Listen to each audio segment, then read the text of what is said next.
আসসালামু আলাইকুম দর্শক, কেমন আছেন সবাই? আশা করি সবাই ভালো আছেন। আমি শাহেদ, আর আপনারা দেখতেছেন drбnews24.com।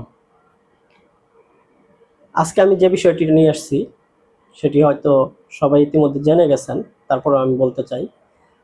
বাংলাদেশের উপদেষ্টা সরকার প্রধান ডক্টর মোহাম্মদ ইউনূস এবং ইন্ডিয়ান চায় বিক্রেতা সরকার প্রধান নরেন্দ্র মোদী, সাথে আছে আমাদের ডোনাল্ড কাকা, ট্রাম্প কাকা। ওকে, তো আজকে না বললেই নয়, ফুটবল খেলা 90 মিনিটে হয়, কিন্তু যারা ভালো খেলে আমার জানা মতে তারা 85 মিনিট অপেক্ষা করে।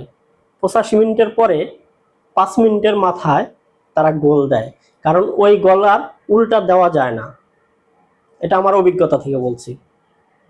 তো আজকে আমাদের প্রধান উপদেষ্টা যে গোল দিচ্ছে আর যে খেলা খেলছে, আমার মনে হয় না চা বিক্রেতা, গোবর খাওয়া, মুদ খাওয়া প্রেসিডেন্টের মাথায় এটা আসবে।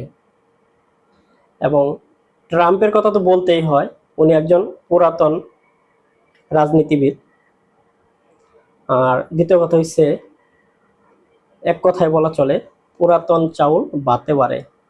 তো ট্রাম্পের প্রশংসা না করলেই নয়, উনি কোথায় কিভাবে উত্তর দিতে হবে আর কার কাছে কিভাবে সম্মান দিতে হবে সেটা ভালো করেই জানে। ট্রাম্প ভালো করেই জানে ইন্ডিয়ান পাবলিক, ইন্ডিয়ান গভর্নমেন্ট, ওদের মাথায় শুধুমাত্র গু গোবর থাকে, ভালো কিছু না। সুতরাং ওদেরকে ওইভাবে উত্তর দিলেই হয়। যেমন ট্রাম্পকে 2টা প্রশ্ন করা হয়েছিল বাংলাদেশ সম্পর্কে, 2টা কথাই ট্রাম্প একটা নিজের মধ্যেও নেয় নাই, আমেরিকার কাছ থেকে সরিয়ে দিছে প্রশ্নের উত্তরটা, যে আমেরিকা এই বিষয় জানে না। দ্বিতীয় প্রশ্নের উত্তরটা মোদির উপর দিছে। ট্রাম্প ভালো করেই জানে যে বাংলাদেশে যত প্যাচ লাগছে, বাংলাদেশের যত যা হয়েছে, মোদি ভালো করে জানে, মোদি করাইছে। বাংলাদেশের মানুষের ভাগ্য নিয়ে সিনেমিনি খুলছে মোদি হাসিনা। বাংলাদেশের মানুষ এতটা বোকা ছিল না। বাংলাদেশের মানুষকে 17টা বছর দাবায় রাখা হয়েছে শুধুমাত্র উন্নয়নের গান গাইয়া। বাংলাদেশের মানুষকে তার ন্যায্য দাবি, তার ন্যায্য হিস্সা পর্যন্ত ভারত দেয়নি শেখ হাসিনার সাথে হাত মিলিয়ে। এগুলা বাংলার মানুষ ভুলে নাই।